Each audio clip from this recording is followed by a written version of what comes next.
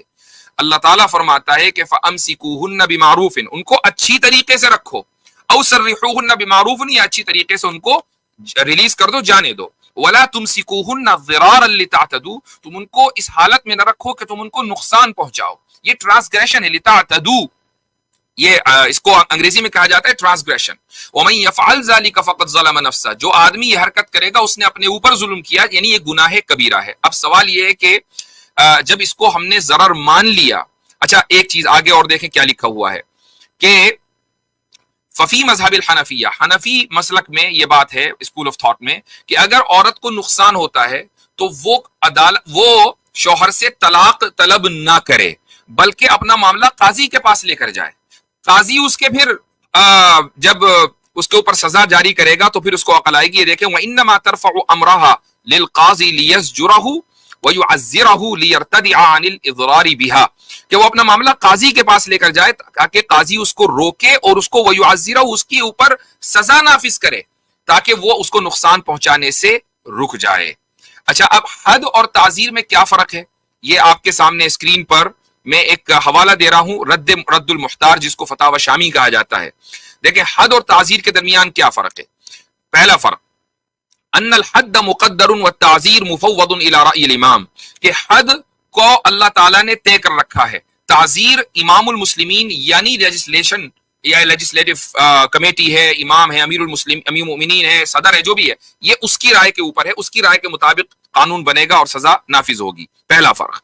دوسرا فرق کتنا اہم ہے، وَأَنَّ الْحَدَّ يُدْرَأُ بِالشُّبُهَاتِ، کہ اگر حد ہے اور ذرا سے بھی کوئی شبہ ہو گیا تو بینیفٹ آف ڈاؤٹ دیا جائے گا اور حد ساقط ہو جائے گی، سزا نہیں ہوگی. لیکن وَالتَّعْزِيرُ يَجِبُ مَعَهَا، اگر بینیفٹ آف ڈاؤٹ ہے اس کے باوجود بھی تعزیر لاگو ہو سکتی ہے. یہ وہ سزا ہے کہ جو شک کی وجہ سے بھی ساقط نہیں ہوتی ہے، ہاں اس میں ویریشن ہو سکتا ہے. تیسری وَأَنَّ الْحَدَّ لَا يَجِبُ عَلَى الصَّبِيِّ وَالتَّعْزِيرُ شُرِعَ عَلَيْهِ، کہ حد بچے کے اوپر جاری نہیں ہوگی لیکن تعزیر بچے کے اوپر بھی جاری ہو سکتی ہے، نابالغ کے اوپر بھی جاری ہو سکتی ہے. یہ الگ بات ہے کہ ہر طرح کی تعزیر اس کے اوپر نہیں ہوگی. تو یہ چند فروق ہیں. اب سوال یہاں پر یہ ہے کہ حد کیوں جاری ہوتی ہے اور تعزیر کیوں جاری ہوتی ہے. دیکھیں حد جاری ہوتی ہے جب اللہ کے حق کا وائلیشن ہو. اگر ایک شخص نے ایک لڑکی سے، بچی سے بلوغت سے پہلے نکاح کر کے اس کی اور اس کے ساتھ اس کو فزیکل نقصان پہنچا دیا یا مینٹلی نقصان پہنچا دیا، تو یہ اللہ کے حق کا وائلیشن نہیں ہوا بلکہ اس بچی کے حق کا وائلیشن ہوا. لہٰذا یہاں پر حد نہیں بلکہ تعزیر جاری ہوگی. کچھ اور کہہ رہے ہیں آپ؟ اچھا اوکے، تو یہاں پر تعزیر جاری ہوگی. اب وہ تعزیر کیا ہے؟ تعزیر یہ ہے، آپ کے سامنے میں ایک اور اسکرین شیئر کر رہا ہوں کہ کیا اس تعلق سے فقہا نے کوئی بات کی ہے یا نہیں کی ہے. تو یہ رہا آپ کے سامنے، جسٹ اے سیکنڈ. مجھ سے بس ایک جنرل کوشچن تھا، میں نے لاسٹ ٹائم بھی شیئر کیا تھا جی کہ ایز کسی آفنس کے لیے تعزیرن کیپٹل پنشمنٹ دے سکتے ہیں؟ بالکل دے سکتے ہیں. مثلا ریپ ہے تو اس کے تعلق سے کیپٹل پنشمنٹ دی جا سکتی ہے. اب یہ دیکھیں سید سابق، یہ فقہ السنہ بہت مشہور کتاب ہے اور سمجھ لیجئے کہ فقہ کے موضوع پر شاید عالم عرب میں سب سے زیادہ یہ کتاب چلتی ہوگی. تو اس میں انہوں نے ایک عنوان باندھا ہے اب یہ کہتے ہیں کہ اگر ایک مرد نے یعنی عورت ایک شخص نے اپنی بیوی سے زوجتہ اپنی بیوی سے کنزومیشن آف میرج کیا فافضاها. اب یہ افضا کے معنی کیا ہے؟ یعنی اس کو اس عمل کی وجہ سے اس نے کوئی فزیکل نقصان پہنچا دیا، باڈیلی انجری ہو گئی. تو اب فَإِن كَانَتْ كَبِيرَةً، اگر وہ بیوی بڑی ہے اور اتنی بڑی ہے کہ کنزومیشن آف میرج اس سے ہو سکتا ہے، یعنی وہ بالغہ ہے، کوئی مسئلہ نہیں ہے، تو اب تو کوئی زمان نہیں آئے گا چونکہ ظاہر ہے کہ یہ چیز آؤٹ آف کنٹرول ہے. لیکن اگر وہ چھوٹی ہے، وَإِن كَانَتْ صَغِيرَةً، اگر وہ مائنر ہے تو اس نے کیا ہی کیوں حرکت، اور یہ بات ہو رہی ہے بیوی کی، تو اتنی چھوٹی ہے کہ اس سے جو ہے یہ عمل اس کے ساتھ نہیں کیا جا سکتا. تو اس شخص کے اوپر دیت نافذ ہوگی. اور یہ دیت کون سی ہے؟ جو قتل میں ہوتی ہے کہ ایک آدمی نے اپنی کسی شخص کا قتل کر دیا لیکن مقتول کے جو وارثین ہیں انہوں نے اس قاتل کو معاف کر دیا اور اس طرح کہ بھائی چلو ٹھیک ہے ہمیں کیپٹل پنشمنٹ نہیں چاہیے، تو وہ دیت میں کنورٹ ہو جاتی ہے. تو وہی دیت یہاں پر آئے گی. اگر وہ مار دے گا، اس کو قتل کر دے گا، تو پھر جو مسئلہ ہوگا وہ دوسرا ہوگا، لیکن چونکہ ابھی بچی زندہ ہے تو اس لیے اس کے اوپر دیت آئے گی. یہ باقاعدہ سزا کا اس میں ذکر فقہ کے اندر مل گیا. تو آپ جو کہتے ہیں پھر سزا کا ذکر ہونا چاہیے، تو سزا کا ذکر بھی ہے، لیکن سزا کے لیے حد کا ہونا ضروری نہیں ہے، وہ تعزیر بھی ہو سکتی ہے. اچھا آگے چلتے ہیں، اور وہ یہ کہ حضرت عائشہ رضی اللہ عنہا کے تعلق سے حارث سلطان نے بات کہی 39 منٹس اور 31 سیکنڈز پر کہ بھائی حضرت عائشہ رضی اللہ عنہا بھی رخصتی کے وقت چھوٹی ہی تھی، اور اس کی دلیل یہ ہے کہ وہ گڑیوں سے کھیلتی تھی. یہ ایک بہت مشہور بات ہے، یعنی کہ جی گڑیوں سے کھیلتی تھی لہٰذا چھوٹی ہوں گی. بھائی آج بڑے بڑے لوگ ویڈیو گیم کھیل رہے ہیں تو سارے کے سارے چھوٹے بن گئے کیا؟ یہ کیا ضروری ہے کہ کھیلنا جو ہے وہ کم سنی کی علامت ہو؟ کیا ایک 14-15 سال کی بچی نہیں کھیل سکتی؟ بہت سی بچیاں ہیں آج بھی 14-15 سال کی عمر میں، وہ بلکہ 18 سال کی ہو جاتی ہیں اور ان کے پاس مختلف چیزیں ہوتی ہیں. مصعب میں شادی شدہ عورتوں کو جانتا ہوں جن کے پاس ڈال کا کلیکشن ہے اپنا. لو کر لو کیا کرو. جی ہاں. اچھا تو اب سوال یہ کہ حضرت عائشہ رضی اللہ عنہا کیا واقعی ان کا وہ بالغ ہو چکی تھی؟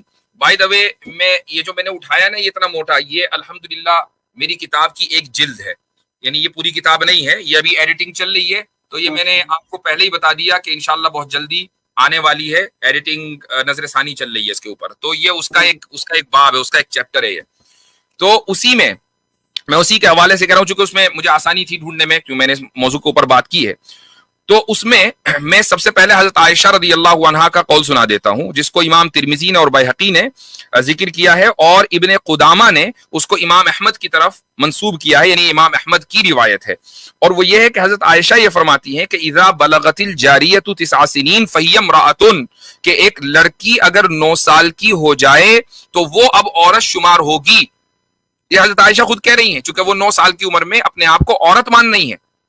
یہ ایک روایت ہے. اسی طریقے سے ایک دوسری روایت یہ بھی، جی ہاں، یہ ابن عمر رضی اللہ عنہ کی روایت ہے، اور اس میں وہ یہ فرماتے ہیں، جس کو عبد الرحمن ابن الجوزی نے التحقیق فی مسائل الخلاف میں ذکر کیا ہے، اور ابن عمر کی حدیث ہے کہ اذا اتی علی الجاریۃ 9 سنین فہی امرأۃ، کہ اگر ایک لڑکی کے اوپر 9 سال بیت جائیں، یعنی وہ 9 سال کی ہو جائے، تو اب وہ عورت ہے. یہ ظاہر سی بات ہے کہ ان کے معاشرے کی بات ہو رہی ہے، یہ ایک آبجیکٹیو ریالٹی کے طور پر بات نہیں کی جا رہی ہے. تو یہ اس زمانے کے اندر ہوا کرتا تھا. اور اس کے علاوہ بھی اور بہت سارے میرے پاس اقوال ہیں مختلف لوگوں کے کہ جنہوں نے اپنے علاقے کی 9 سال اور 18 سال 21 سال 19 سال کی عورتوں کے بارے میں بات کی ہے کہ 18 19 سال کی 21 سال کی عمر میں لڑکیاں نانی بن گئیں.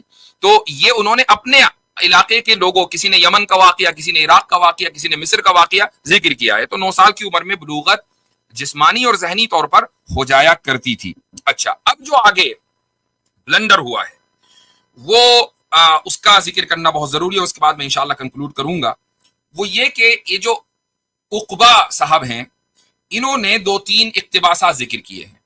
اس میں پہلا اقتباس ذکر کیا امام احمد ابن حنبل کے حوالے سے، یہ ہے 45 منٹس یا 40 منٹس 10 سیکنڈز پر. جی ہاں، تو امام احمد بات یہ کر رہے ہیں کہ اگر ایک شخص نے نکاح کیا چھوٹی بچی سے اور اس کے ساتھ کنزومیشن آف میرج کی تو اس کے اوپر غسل واجب ہے.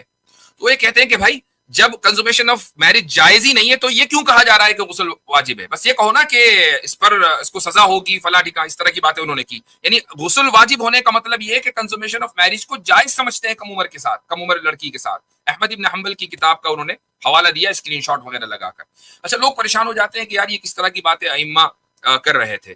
بھائی میں ایک بات آپ لوگوں کے ذہن میں ڈالنا چاہوں گا، وہ یہ کہ کتاب الطہارت میں، یعنی جہاں مسائل پیوریفیکیشن کے ہوں گے تو وہاں سزاؤں کا ذکر نہیں کیا جائے گا، وہاں پیوریفیکیشن کا ہی ذکر کیا جائے گا. مثلا اس کی ایک مثال ہے کہ ایک آدمی نے زنا، ظاہر ہے کہ حرام ہے، ساری دنیا جانتی ہے، مسلمانوں کے یہاں زنا کی کوئی گنجائش نہیں ہے، شراب کی کوئی گنجائش نہیں ہے. تو یہ بھی مسئلہ آپ کو فقہ کی کتاب الطہارت میں مل جائے گا کہ ایک مرد نے اگر عورت سے زنا کیا اس کے بعد غسل کرے گا، تو اب بتائیے کیا اس سے زنا جائز ہو گیا؟ نہیں. اسی طریقے سے ایک اور مثال دے دیتا ہوں کہ کیا اینیملٹی اسلام میں جائز ہے؟ ہرگز نہیں ہے. تو اگر ایک آدمی یعنی کسی جانور کے ساتھ کوئی جانور پناہ کرے تو اس کے بارے میں بھی یہ مسئلہ لکھا ہوا ہے کہ اب اس کو غسل